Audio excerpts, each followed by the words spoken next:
siswa-siswa semuanya, Bu Christine di sini menemani kalian untuk belajar pendidikan agama Kristen dan budi pekerti. Tentunya dalam bahasan soal penilaian akhir tahun.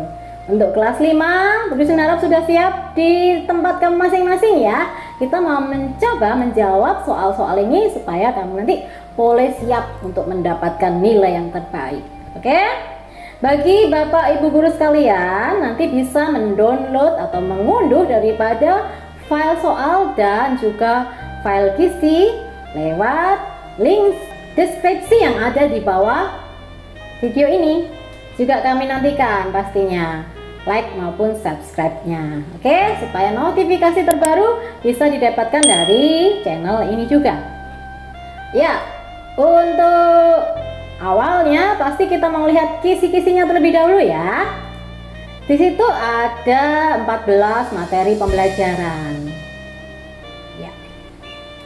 Itu tentang sikap manusia, tentang dosa, juga tentang lingkungan nanti yang terakhir ya.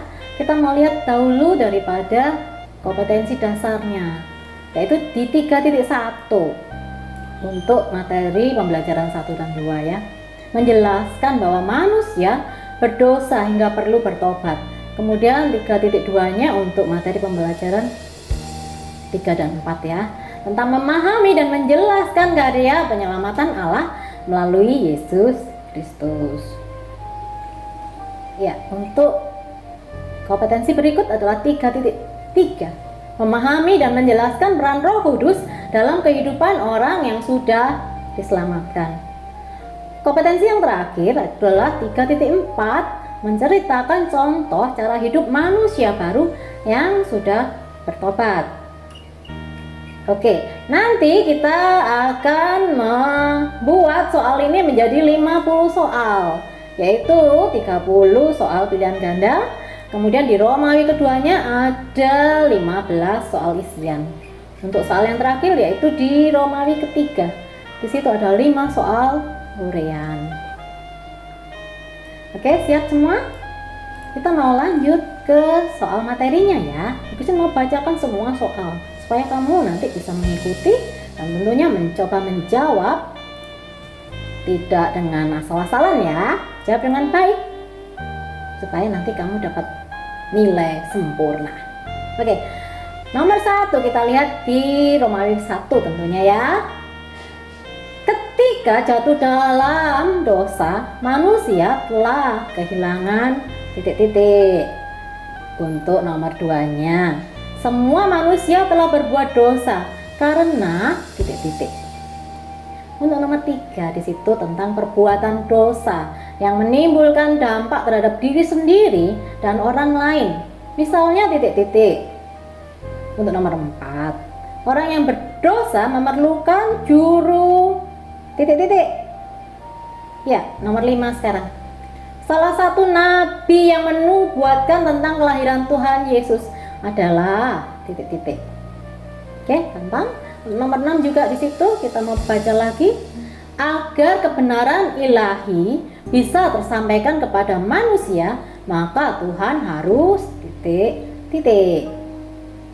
Untuk yang nomor 7, nomor yang berikutnya, seseorang yang bertobat harus bertekad untuk berbalik dari dosanya dan hidup yang titik-titik kami sih. Untuk nomor 8 sekarang ya. Di situ tentang perumpamaan. Di Lukas pasal 15 ayat 11 sampai dengan 32. Kamu tentu tahu tentang perumpamaan anak yang hilang ya. Sekarang Ibu mau bacakan ya. Untuk menjelaskan hal pertobatan, Tuhan Yesus menggunakan perumpamaan anak yang hilang. Nah, berikut adalah pernyataan yang disediakan. Ya, dengarkan itu pernyataannya ya. 1. Bapa adalah gambaran dari Allah Bapa. Kemudian yang kedua, anak sulung meminta warisan lalu pergi meninggalkan rumah. Untuk pernyataan yang ketiga, anak bungsu kekurangan uang lalu bekerja sebagai buruh tani. Untuk yang pernyataan yang keempat, anak bungsu bertobat lalu memutuskan kembali ke rumah bapa. Pernyataan yang kelima, dengarkan ya. Bapa mengampuni dan mau menerima anak bungsu yang bertobat. Nah, dari kelima pernyataan tadi, itu kamu pilih mana yang paling tepat sesuai perumpamaan anak yang hilang. Mudah ya kan? Bisa kamu kerjakan ya. Kemudian nomor 9, kita mau lihat kelanjutan soal ini ya. Keselamatan yang dibutuhkan oleh manusia adalah keselamatan titik-titik. Oke, untuk nomor 10, karya keselamatan yang dilakukan Tuhan Yesus di kayu salib adalah keselamatan titik-titik. Kemudian untuk nomor 11, di situ disajikan sebuah gambar. Kamu perhatikan dengan baik gambar apa itu ya. Nah, sekarang pertanyaannya, Tuhan menolong hambanya yang setia dengan anugerah keselamatan. Hal ini diperlihatkan oleh gambar yang ada di bawah ini, yaitu pada peristiwa titik-titik saat Nebukadnezar menjadi raja di Babel. Bisa? Lanjut ke nomor 12. Harga yang mahal harus dijalani dan ditanggung oleh Tuhan Yesus untuk menebus dosa manusia, yaitu dengan titik-titik. Lanjut nomor 13. Di situ ditanyakan tentang sebuah tanda-tanda ajaib saat Tuhan Yesus mati. Pernyataannya di situ disajikan yaitu 1, burung merpati turun dari langit. Pernyataan yang kedua, gelap gulita selama 3 jam. Kemudian pernyataan ketiga, di situ ada tirai bait Allah yang terbelah menjadi 2. Pernyataan yang keempat, di situ tentang angin yang bertiup dengan keras, dan yang kelima ada gempa bumi. Nah, tanda-tanda manakah yang merupakan tanda ajaib saat Tuhan Yesus mati? Kamu pilih dengan tepat ya, di antara pilihan yang ada di nomor 13 tadi. Untuk nomor 14, kepada orang yang menyesali dosanya, Tuhan Yesus memberi titik-titik. Kemudian nomor 15, di situ tentang Yunus. Pastinya semua tahu tentang Yunus ya. Pertanyaannya di situ, Yunus bersikap tidak taat saat diutus ke Niniwe, sehingga Tuhan menghukumnya dengan badai besar saat ia berlayar ke kota titik-titik. Oke, sekarang nomor 16. Menjadi ciptaan baru merupakan perubahan hidup yang harus dilakukan dengan cara meninggalkan hidup yang lama yang dikuasai oleh titik-titik. Untuk nomor 17, Saulus suka menganiaya para pengikut Kristus. Benar kan? Kemudian pertanyaannya, ia mengalami perubahan hidup saat titik-titik. 18-nya kita lihat lagi ya. Sebelum bertobat, Saulus mengalami buta selama titik-titik hari. Oke, untuk nomor 19, Allah yang Maha Esa hadir dalam 3 kepribadian, yaitu Allah Bapa, Allah Putra, dan Allah Roh Kudus. Hal ini disebut sebagai titik-titik. Oke. Untuk nomor 20, kelanjutannya tentang Roh Kudus yang akan menyertai kehidupan orang yang beriman saat dalam kesusahan, sehingga titik-titik. Oke, untuk nomor 21 tentunya, sikap yang diperlukan dalam melayani adalah titik-titik. Untuk nomor 22, umat Tuhan harus bersedia hidup melayani sesama tanpa membedakan adalah karena titik-titik. Untuk nomor 23-nya, sebuah pernyataan lagi ya.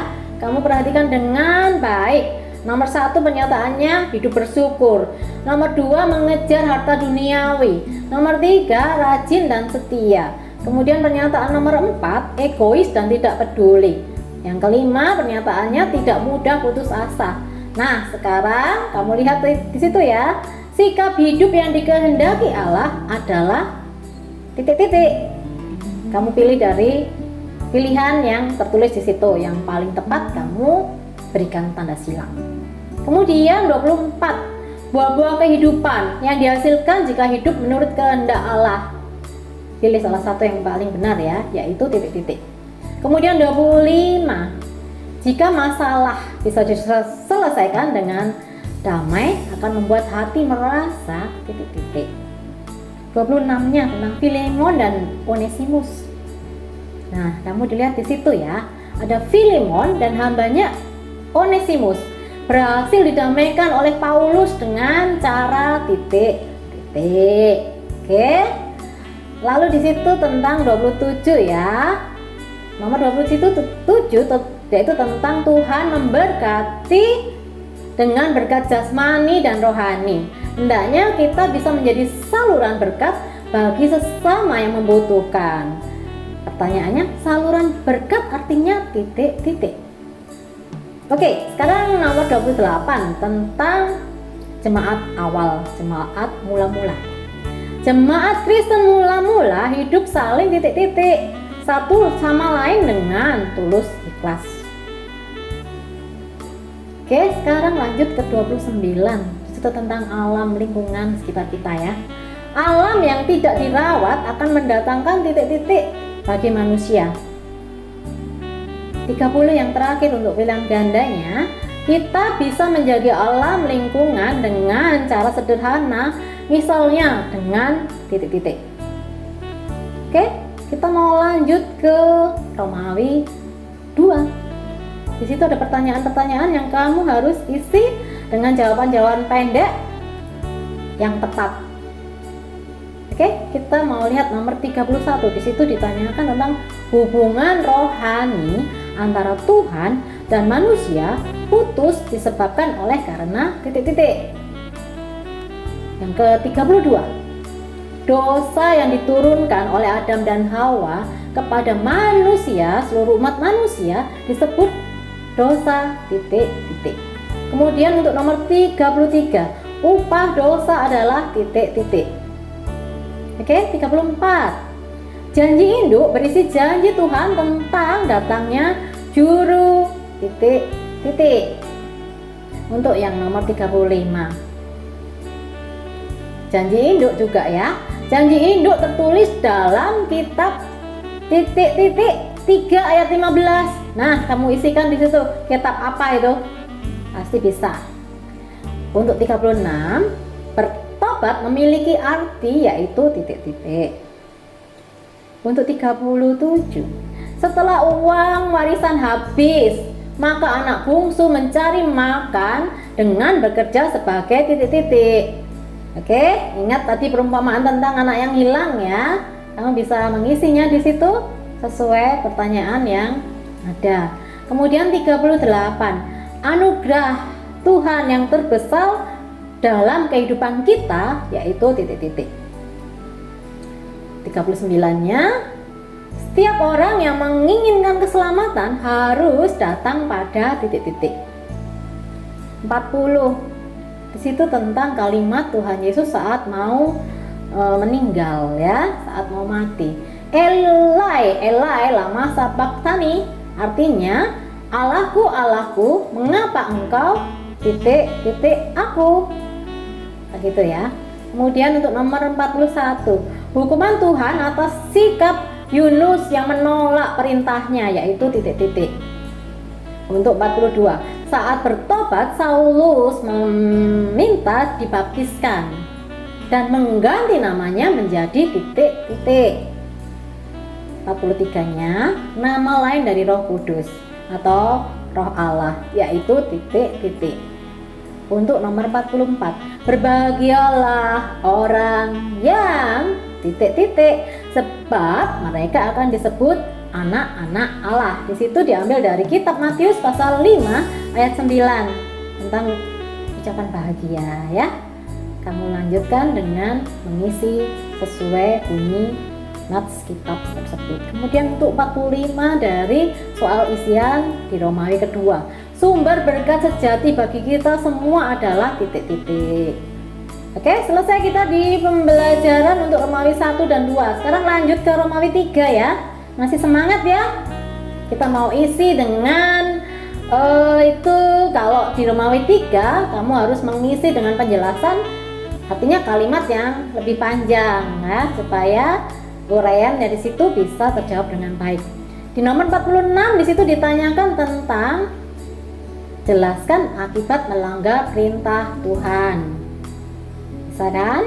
Kemudian 47, mengapa Tuhan Yesus mengorbankan dirinya untuk manusia berdosa? Untuk 48, jelaskan perubahan hidup yang dialami Saulus. 49. Ya, di situ ditanyakan tentang Roh Kudus ya. Jelaskan tugas Roh Kudus bagi hidup manusia. Untuk yang nomor 50, pertanyaan yang terakhir, sebutkan tugas pelayanan di gereja yang bisa kamu lakukan. Oke, semua pertanyaan sudah kita lihat, sudah kita bahas ya. Tentunya kamu tinggal mencoba menjawab dengan baik. Usahakan mendapat nilai 100 ya.